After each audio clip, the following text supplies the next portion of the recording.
Hi, I'm James and I'm the Head of Teacher Training at Rennert International, and today I'd like to share with you some information from a session that I attended at the International TESOL Convention on different factors that affected or can affect pronunciation practice.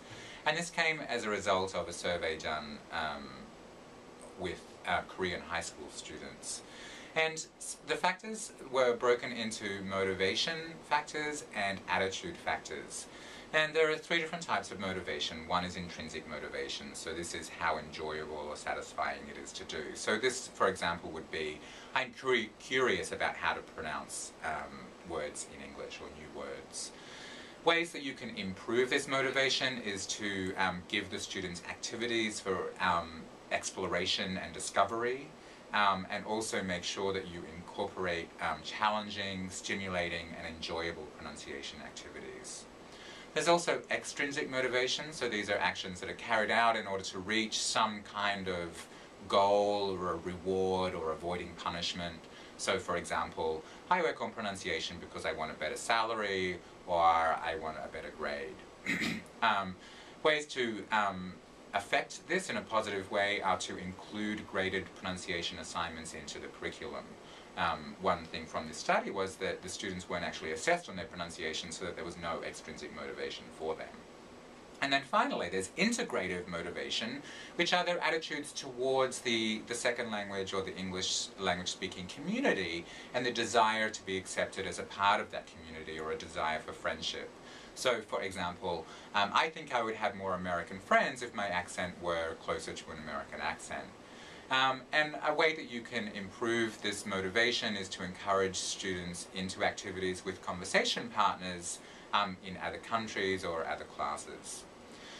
In addition to the motivation factors, there's also attitude factors. And again, this is divided into several different aspects of attitude. One is cognitive, which relate to their linguistic, intellectual, or practical beliefs.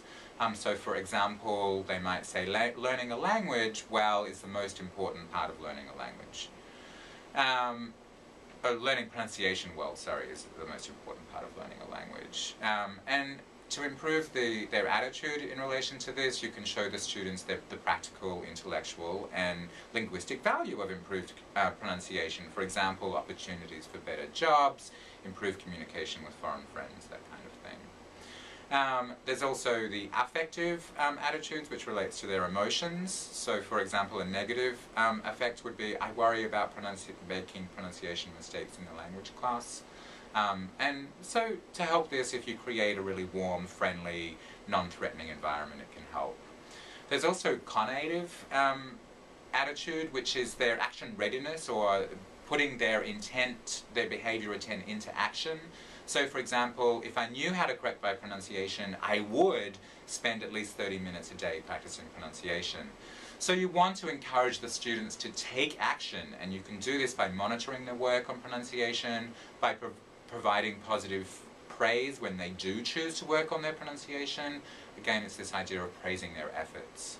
And then there's self-efficacy, which is their judgment of their own capabilities, like, oh, I can acquire pronunciation or improve pronunciation if I practice.